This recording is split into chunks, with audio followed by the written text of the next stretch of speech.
ujung bumi. Dan puji Tuhan, tampilnya banyak apologet Kristen yang luar biasa. Itu adalah merupakan sebuah karya daripada Roh Kudus, dan salah satunya adalah Bapak Samuel Siaan, ya. Beliau adalah apologet yang luar biasa, sangat cerdas, sangat piawai, tentu karena urapan Roh Kudus, ya. Karena kalau manusia hanya bergantung dengan kekuatan otaknya, nanti jadinya seperti Adam dan Hawa. Ya, Adam dan Hawa itu dengan begitu mudah bisa ditipu sama setan.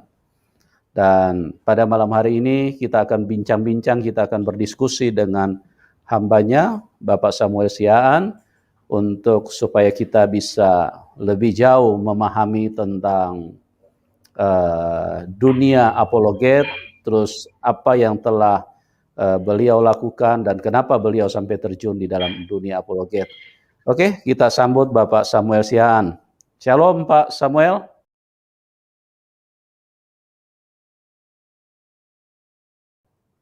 Shalom Pak Yusuf. Suara saya jelas ya? Pak? Jelas suaranya. Iya. Ya, puji Tuhan jelas. Pak. Kabar biasa, baik ya. Iya, terima kasih. Ya, terima Pak kasih Yusuf, Pak. Gimana? Sudah sehat Pak, puji Tuhan. Tuhan Yesus dahsyat Pak. Tuhan Amin. Yesus selalu merencanakan kebaikan buat kita semua, ya. Haleluya. Wah, itu kaosnya boleh bagi-bagi dong Pak. Boleh, nanti saya sablonin. Ya. Iya, ini luar biasa teman-teman. Ini Pak Samuel, ini salah satu apologet yang sangat ditakuti oleh para ustadz, karena beliau punya sengatannya tanda petik ya, itu cukup listrik ya Pak. cukup menghambat ya, istilahnya penyelewengan dari berita-berita yang dibuat atau disampaikan yang diangkat dari Injil itu sendiri, ya. Dan pada malam hari ini saya akan sedikit bertanya dulu ini kepada Pak Samuel sebelum Pak Samuel mengulas atau memberikan presentasi kepada kita semua tentang bagaimana perjalanan beliau, ya. Pak Samuel, apa yang menjadi dasar Bapak sehingga Bapak ini mengambil langkah untuk masuk ke wilayah apologet, Pak? Apa yang mendorong Bapak, Pak? Jadi dulu waktu tahun 91 kelas 2 SMA, saya memiliki pengalaman rohani, pengalaman spiritual. Saya terkena serangan jantung, seperti jantung bocor begitu. Dalam waktu nggak ada setengah jam, bahkan hitungan menit, saya badannya biru semua, Pak. Itu kejadian di depan rumah saya. Ada beberapa rumah, depan rumah saya agak ke kanan. Tiba-tiba saya diserang di situ. Lalu saya berjalan dengan sudah tidak panca indera tuh sudah tidak bekerja 100%, udah 50%. Saya udah nggak bisa dengar, saya udah nggak bisa lihat, udah samar-samar, bahkan kulit saya udah mulai mati rasa. Lalu saya berjalan meraba-raba sampai ke rumah. Akhirnya saya dibawa ke rumah sakit, Medika Klinik Bekasi, lalu dari situ ditensi 90/0, dari situ dibawa ke rumah sakit PGI Cikini, dengan ambulans. Ibu saya yang berserta saya, ayah saya naik kendaraan, naik mobil, mengabari semua saudara-saudara. Lalu saya sampai, itu dari Medika Klinik Bekasi itu, saya dirujuk ke rumah sakit PGI Cikini, Raden Saleh. Terus saya sesampainya di sana langsung masuk ruang ICU. Dan semua keluarga saya di Jakarta sudah di situ semua. Pada stres semua kan begitu. Nah, melihat kestresan itu saya juga jadi stres kan begitu. Mama saya nangis-nangis segala macam. Lalu saya masuk ruang ICU. Bapak saya tanya, kamu mau ngomong apa? Karena saya udah susah ngomong. Nah, di situ saya bicara, saya berkata, Tuhan, mungkin saya nggak kenal kamu, tapi kamu pasti kenal saya kalau kamu betul ada. Saya bilang saya nggak mau mati sekarang, tapi kalau mau mati oke lah, tapi jangan mati sekarang. Pakai saya dengan caramu kan begitu. Saya bilang sama Tuhan. Saya minta sebelum jam 2, saya mau dengar detak jantung saya normal. Karena pada waktu itu alat mesin track jantung saya sudah bunyi, sudah ditempel di dada saya, sudah dikasih jelly, semua sudah dilumuri jelly. Lalu saya waktu itu pakai baju pramuka, saya ingat ya. Karena waktu itu hari Sabtu, mau pramuka pada saat itu. Terus benar, waktu itu saya udah hampir nggak bisa lihat, kulit saya mati rasa, di tempat tidur pun saya seperti melayang karena saya nggak bisa merasakan tempat tidur itu kan. Terus berangsur-angsur, saya melihat semuanya putih, tapi berangsur-angsur suhu badan mulai kembali. Saya mulai merasakan AC hangat, selimut yang kena ke saya tuh saya mulai terasa. Sebelum jam 2 saya udah normal, Pak. Udah bisa lihat, udah nggak putih lagi semuanya gitu kan. Udah bisa lihat. Nah, lalu alat detak jantung masih ada di sebelah. Nah, karena dokter sudah sampai hampir 3 hari nggak tahu penyakit saya apa, lalu saya dirujuk ke RS Cipto Mangunkusumo untuk di-scan jantung. Ternyata klep jantung normal semua. Padahal dokter di Cikini pada saat itu bilang ini cacat jantung. Mama saya marah-marah. Kita tidak ada yang punya track record cacat jantung begitu. Tapi terus dibawa ke Cikini, ke Mangunkusumo, RS Rumah Sakit Umum, ternyata normal. Udah, tapi harus tunggu dari rumah sakit dulu, baru sekitar seminggu dia dapat keputusannya. Akhirnya saya dikatakan keracunan makanan. Lalu saya pulang. Tapi kalau keracunan makanan, ibu saya kan nggak keracunan makanan kan gitu. Nah, karena kalau dari rumah sakit mesti keluar, mesti ketemu dulu penyakitnya apa kan begitu. Saya keluar dari rumah sakit, sekitar seminggu kemudian atau kurang dari seminggu, jam 2 siang itu di kamar saya rebah. Saya dibawa ke Yerusalem Baru. Di Yerusalem Baru itu saya melihat, saya singkat aja ceritanya ya, saya melihat seperti yang di Wahyu 14. Wahyu 14 dari mulai ayat 2 sampai saya mendengar nyanyian-nyanyian itu, Pak. Sampai 4 lah gitu. Itu ayat Wahyu 14 ayat 2 sampai 4. Saya melihat semuanya itu seperti yang di Wahyu 2 ayat 14. Lalu saya melihat Yesus Kristus dalam rupa yang dilihat oleh Daniel, Yehezkiel, dan Yohanes, Rasul Yohanes. Yang berpakaian lenan putih, ada ornamen emasnya di dada dan di kerahnya ada batu rubi, kakinya seperti tembaga tuangan. Terus matanya bercahaya, lalu saya pegang dia, saya berubah jadi anak bayi, lalu saya naik ke pundaknya, sebelah kanan sini, lalu saya cium pipinya. Begitu saya masuk tadinya saya berdiri bersama orang-orang semua berbaju putih. Tapi saya nggak begitu jelas lihat Yesus itu, karena terang sekali. Nah, ketika saya megang tangan dia, saya langsung berubah jadi anak kecil, lalu saya manjat dari sini, Pak, sampai ke sini. Baru saya bisa lihat jelas dia, karena saya sudah masuk di ruang lingkup cahaya dia, gitu. Lalu penampakan dia itu seperti yang saya ceritakan tadi, matanya mengeluarkan kilatan listrik, rambutnya putih metah, kulitnya itu seperti logam tembaga agak rose gold begitu. Tapi dia besar sekali ya, sekitar 2 meter lebih lah begitu. Dan dia terbang di atas kita. Lalu dia berkata kepada saya, kata-katanya begini, "Aku akan menjaga keluar masukmu mulai dari saat ini sampai selamanya." Begitu. Terus saya ditaruh lagi sama dia, begitu saya ditaruh, saya udah ada di tempat tidur saya lagi. Jadi dalam roh saya dibawa ke sana. Siang hari. Iya. Terus setahun kemudian, setahun kemudian ada seorang pendeta yang datang kepada saya setelah saya dibaptis Islam sama dia. Dia memberikan nats saya ayat itu yang diucapkan Yesus, dan saya nggak pernah tahu kalau ayat kata-kata Yesus itu ada di Alkitab gitu. Lalu dia mengucapkan kata-kata itu. Setelah itu waktu dibaptis itu di belakang saya itu ada orang lepra basah sembuh saat itu juga. Terus dia bikin kesaksian seminggu kemudian. Itu waktu itu kalau baptisannya di Bank Dewa Ruci dan Mogot. Nah, jadi itu ceritanya. Dari situ saya hampir selama 2 tahun lebih saya belajar dari alam roh tanpa baca Alkitab. Saya baca Alkitab tetapi tidak begitu mengerti, tetapi diilhamkan kepada saya tentang akhir zaman. Terus setelah itu sama sekitar kejadian-kejadian nubuatan-nubuatan yang akan terjadi. Lalu saya masuk Trisakti tahun 92, Pak. Masuk Trisakti tahun 92, tahun 98 kejadian, Pak. Ya, yang saya lihat itu kejadian persis tahun 98, 14 Mei. Makanya di situ saya dapat mimpi, dapat kata-kata 14 Mei 98 dikurang 50 tahun, 14 Mei 48, yaitu hari kemerdekaan Israel. 50 tahun adalah tahun Yobel bagi mereka. Nah, waktu itu saksinya termasuk anaknya Gus Dur, Yeni Janubah, teman saya. Satu fakultas Trisakti, Desain Trisakti tahun 92. Nah, teruslah begitu. Sampai akhirnya sekitar masuk tahun 2000, disitulah saya mulai diberitahu bahwa siapakah aku, siapakah Yesus. Sampai sekarang ini. Itulah yang membuat saya menjadi seorang apologet. Disitulah saya baca Alkitab, justru saya lebih diarahkan kepada perjanjian lama untuk mengenal dia. Gitu. Itulah saya menjadi seorang apologet. Iya, tahun 2008 saya masuk Faith Freedom. Tahun 2008 saya masuk Faith Freedom Internasional. Lalu disitulah saya belajar Islamologi di Faith Freedom melalui Alisina dan kawan-kawannya, situ termasuk Dola di Samarinda.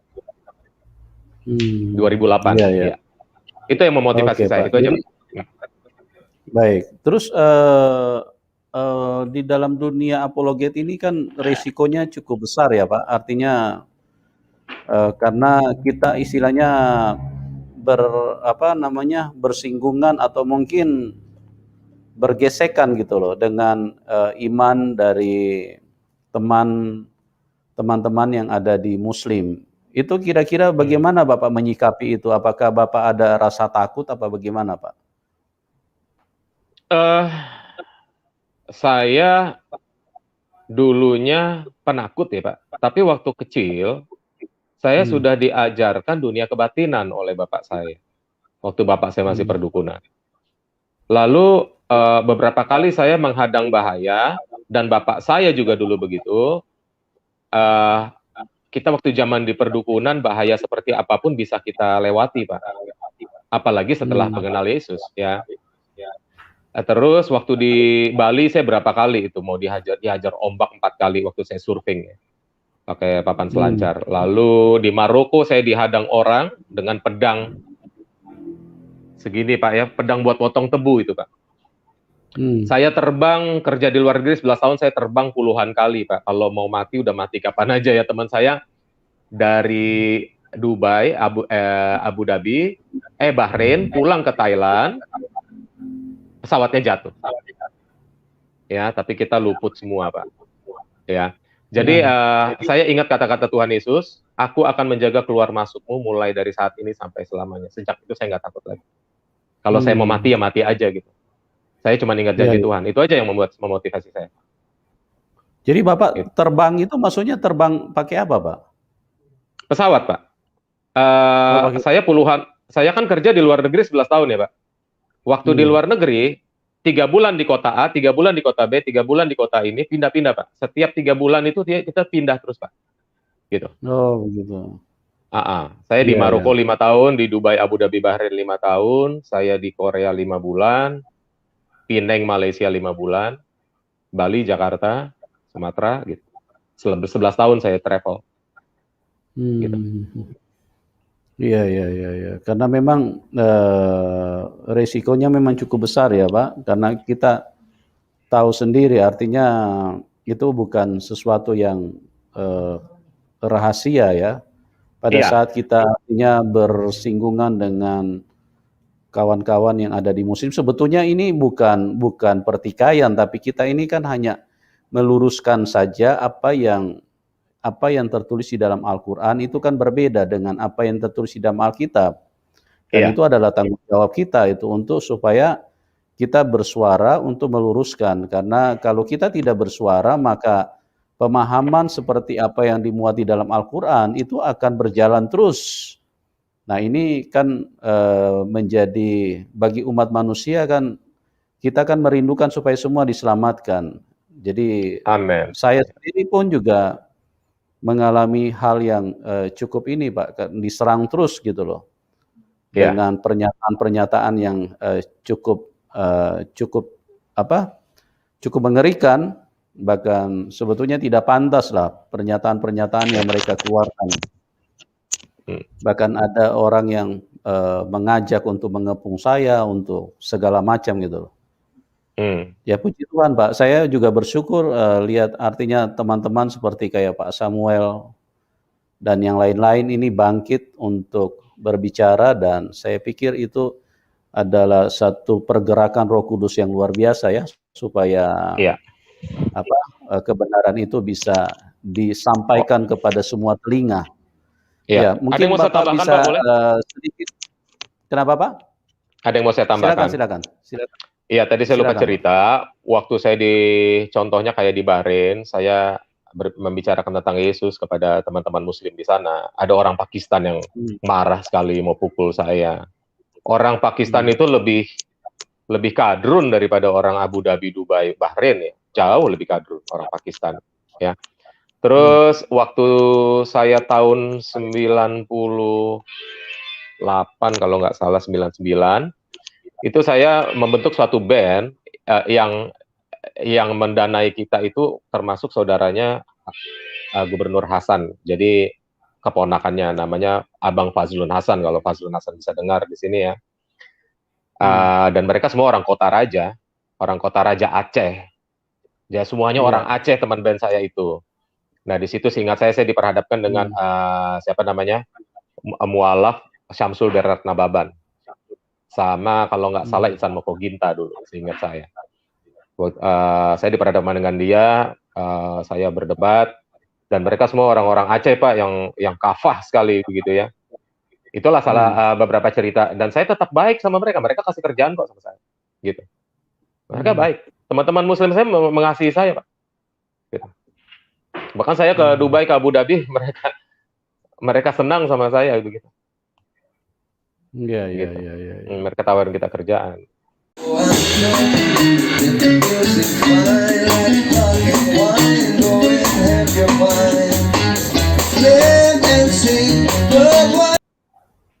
Iya, Pak. Mungkin Bapak bisa bagi Kuasa sedikit, Tuhan, Pak, strategi apa, Pak, yang Bapak pakai di dalam perjalanan Bapak untuk memasuki dunia apologet sebagai seseorang yang bersuara tentang iman Kristen gitu. Strategi apa yang Bapak pakai, Pak? Iya, pertama kita berdoa. Berdoa itu bukan ambil sikap doa, Pak. Jadi setiap saat kita mau ngapain aja, mau beli baju di departemen store, ajak Yesus suruh pilih baju itu, Pak. Nah, pokoknya dalam setiap urusan mau beli buah sekalipun, ajak Yesus suruh pilih buahnya. Kita mau berkendara kemana saja, ajak Yesus. Sama seperti Daud bergaul dengan Tuhan. Begitu. Nanti dia akan bicara sama kita. Nah, ketika dia bicara, dia kan kalau bicara berfirman, Pak. Nah, firmannya itu kalau dikatakan adalah pedang yang tajam bermata dua. Jadi sekalipun kita nggak masuk dunia apologet, dalam pilihan-pilihan selera kita pun itu adalah pilihan yang tepat gitu. Yang saya pelajari itu Tuhan itu. Dalam setiap pilihan dia tepat, dan ketika kita pakai orang senang gitu. Nah, terus di dalam segala perkara, urusan dulu saya zaman pacaran, ngomong sama Tuhan. Urusan pacaran, kenapa sih bilang urusan pacaran? Itu persoalan nggak penting sebenarnya. Tapi segala sesuatu yang tidak penting pun bicarakan dengan dia. Gitu. Nah, di situ ketika saya tahun 2008, saya masuk Faith Freedom, saya telepon bapak saya, gimana menjawab ini, gimana menjawab itu. Tapi karena keterbatasan pada waktu itu telepon dan juga waktu, akhirnya saya ambil minyak urapan, Pak. Saya urapin tuh laptop saya. Nah, saya serahkan sama Tuhan, Tuhan kau deh yang jawab, gitu. Iya kan? Tuhan tuntun saya kemana-mana, entah dari situs, entah dari mana-mana, tiba-tiba Tuhan kasih jawaban. Entah tiba-tiba saya lagi setir mobil, tiba-tiba mendapat penglihatan. Nah, terus dari ayat Alkitab dia bukain ayat Alkitab. Gitu. Dia tuntun saya kepada orang-orang yang akan menjawab itu, yang saya bahkan kadang-kadang nggak kenal orang itu. Jadi bergaul dengan Tuhan itu aja. Bergaul dengan Tuhan, Tuhan tidak menuntut kesucian loh ya. Kalau bergaul dengan Tuhan, Tuhan tidak menuntut kesucian, tetapi ketulusan kita, kemauan kita, dan percaya. Seolah-olah Tuhan tuh hadir gitu loh, di mobil di sebelah, duduk di sebelah, atau lagi naik motor duduk di belakang. Begitu, Pak. Itu yang penting. Iya. Baik, luar biasa ya. Jadi apa yang Bapak sampaikan ini memang sebagai ini juga ya, sebagai teladan buat dunia kekristenan, bagaimana cara membangun hubungan dengan Tuhan. Ya. Dan dari situ juga saya percaya memang Roh Kudus akan terus memperkaya memperkaya seseorang kalau kita memang seringkali bersama dengan Tuhan. Iya. Karena semua kekayaan itu ada di dalam tangan Tuhan. Tuhan Yesus berkata dalam Yohanes 10, aku datang supaya kamu mempunyai hidup dan mempunyai dalam segala kelimpahan.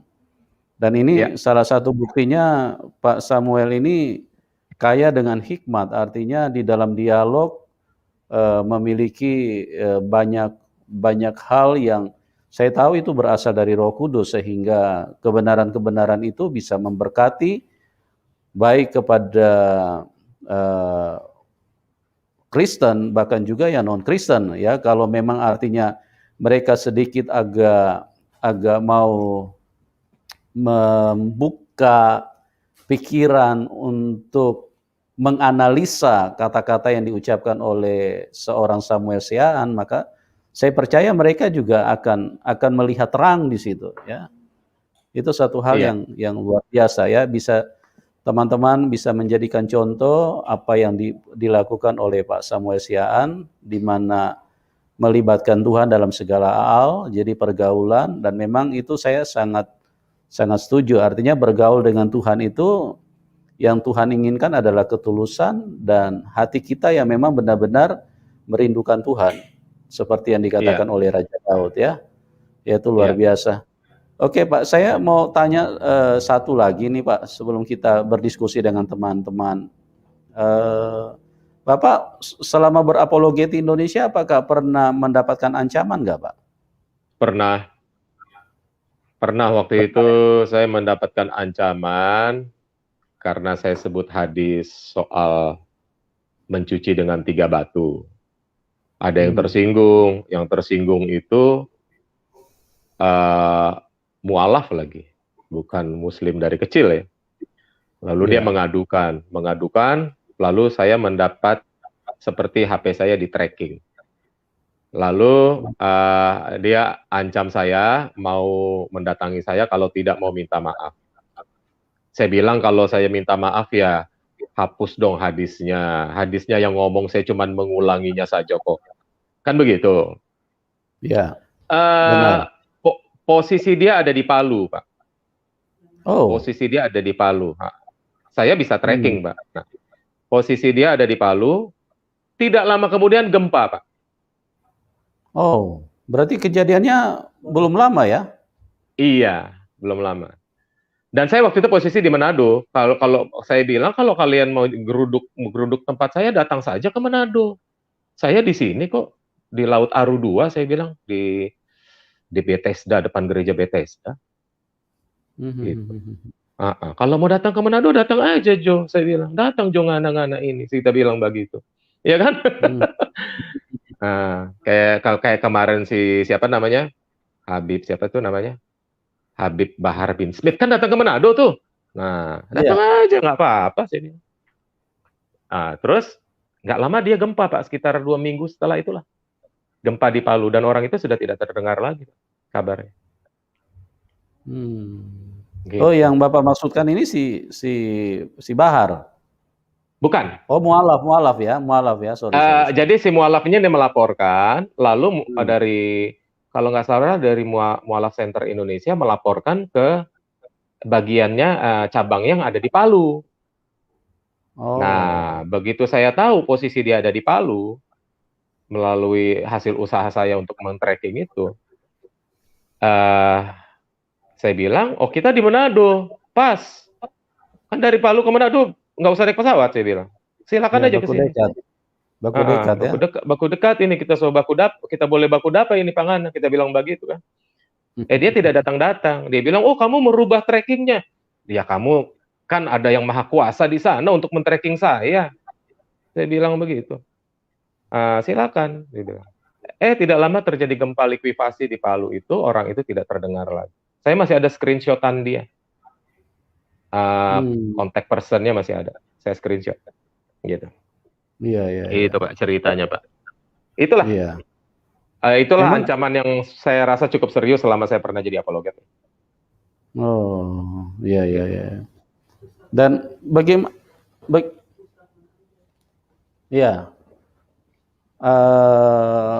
Apa namanya? Saya perhatikan begini, Pak Sian,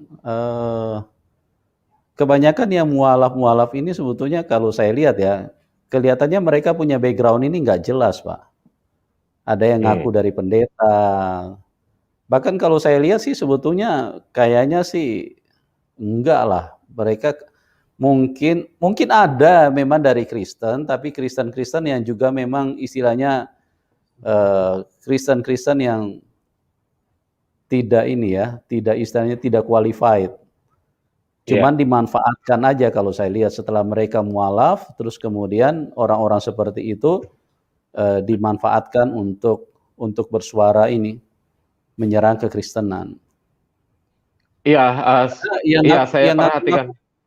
ya, yang ngaku-ngaku pendeta Pak, saya lihat sih tidak bisa dibuktikan gitu loh.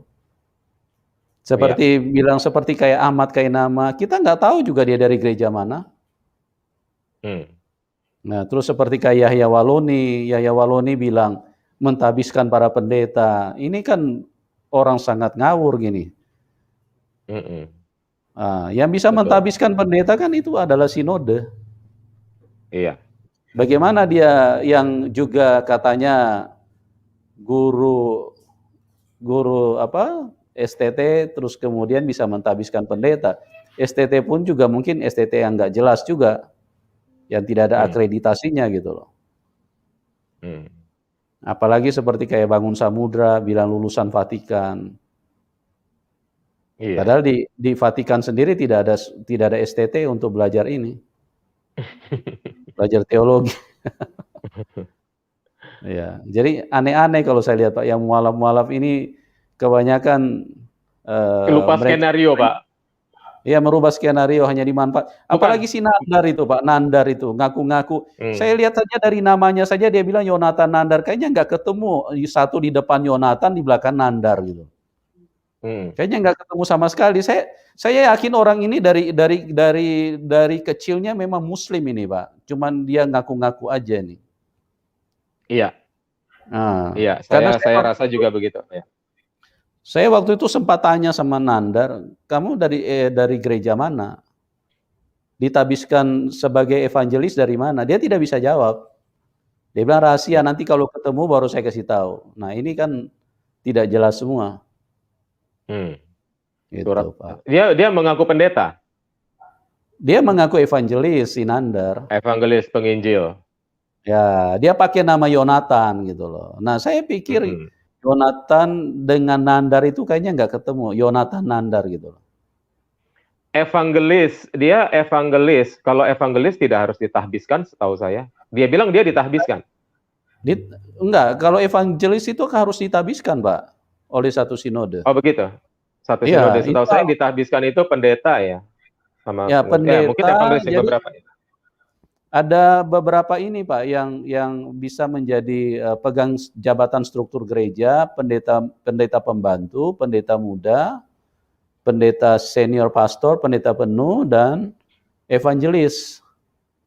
Itu jabatan ini, jabatan gerejawi Pak. Itu harus ada. Tidak bisa hanya mengaku evangelis tanpa pentahbisan dari ini. Oke. Itu. Nah, saya juga gimana Pak? Terus. Ya, nah saya melihat juga waktu saya tanyakan dia tidak bisa menunjukkan itu. Saya tanya saja dari gereja mana Anda? Dia tidak berani kasih tahu. Itu kan kalau dia kasih tahu kan kita bisa cross check Pak ke sana. Benar nggak ada orang ini pernah berjemaat di sana? Apalagi dia selalu bilang dia evangelis ahli bahasa Ibrani gitu loh. Itu lucu Pak, lucu, sangat lucu gitu loh. Ada lagi satu yang dulu, bukan yang dulu, yang belakangan sempat diamankan sendiri sama ustadz-ustadz mereka itu, yang namanya siapa tuh, Fauzan. Iya, yang akhirnya disidang oleh Hani Kristianto kan? Ya, dia ngaku-ngaku, dia bilang dia anaknya kardinal, orang kardinal kelewatan bohongnya Pak. Bukan oleh Hani Kristianto, ketua MCI-nya yang orang Chinese juga, saya lupa namanya. Ya, saya tahu lah itu. Saya tahu. Waktu itu saya pernah datang ke rumah kopinya Mualaf Center. Indra siapa sih? Lupa saya. Tapi dia nggak datang, saya tunggu-tunggu sampai jam 11 gitu. Ya. Nah, Si itu ketua. ya. Terus seperti juga si siapa itu yang di Mualaf Center siapa? Yang Lupa saya namanya. bilang dia ditawarin 100 miliar itu loh, Pak. Pastor siapa itu? Ya itu dia yang saya tunggu di rumah kopinya Mualaf Center di Pondok Kopi situ, dekat Sumber Arta Bekasi. Saya tunggu-tunggu sampai jam 11, mereka baik-baik. Ariesto ada di situ, Ya, yang sering debat sama saya. Stephen Indra Wibowo gitu loh. Iya, ternyata setelah Stephen Indra Wibowo, ya. Dicek divalidasi ternyata tidak terdaftar namanya. Itu loh. Oh, mungkin lupa catat kali ya. Ya.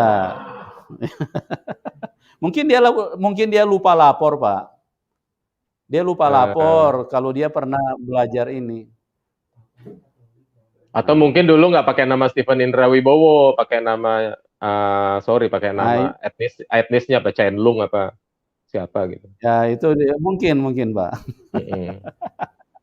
Mungkin dia ini pernah berjumpa sama siapa? Chen Lung atau apa tuh? David Chang, zaman-zaman kita dulu Pak nonton film silat kan. Montai, Yenching, Wong Fei Yung mungkin gitu seperti kan. itu.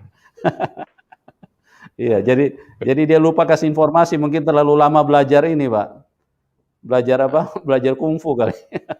mungkin daerah Muara Karang sana ya. Ya, nah itu satu Pak. Itu kalau itu memang mungkin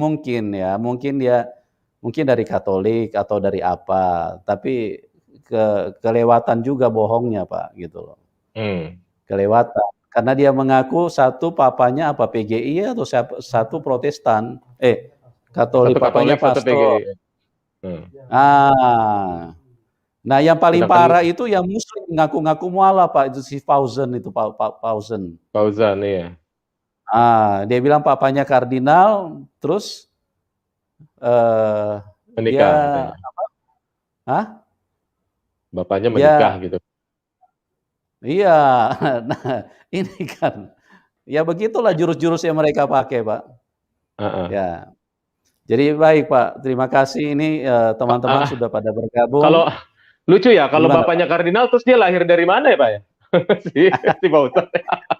Iya, dari situlah Pak. Makanya bohong itu kalau mau berbohong. Indah, bohong itu indah Pak.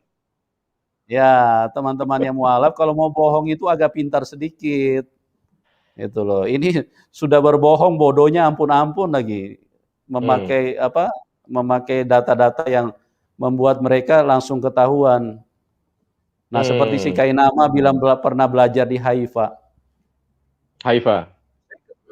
Saya ke sana nggak ada tempat belajar Alkitab di sana, Pak.